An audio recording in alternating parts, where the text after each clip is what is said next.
ఒక ద్వీపం ప్రతి నిమిషం మనుషులతో నిండిపోయుండేది.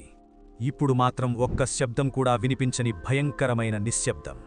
ఈ రహస్యం నీకు తెలుసా? ఇది జపాన్లో ఉన్న హషిమా ఐలాండ్, గున్కన్జిమా అని కూడా పిలుస్తారు.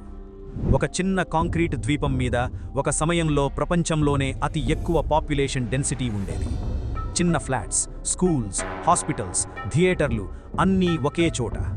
కోల్ మైన్స్ కోసం మనుషులు ఇక్కడ సముద్రం మధ్యలో జీవించారు.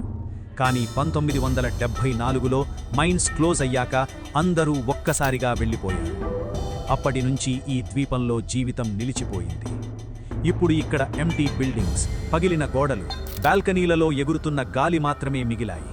ఒక రోజులో నవ్వుల శబ్దం, పిల్లల అరుపులు ఉన్న ఈ స్థలం ఇప్పుడు భూతనగరంలా మారింది.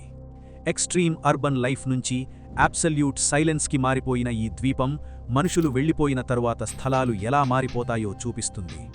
ఇది కేవలం అబాండన్డ్ ఐలాండా, లేదా సమయం మనకిచ్చిన ఒక వార్నింగా? ఈ కథ మీకు ఎలా అనిపించింది చెప్పండి. ఇంకా ఇలాంటి గొప్ప రహస్యాల కోసం రా పోస్ట్ కార్డ్ని సబ్స్క్రైబ్ చేయండి.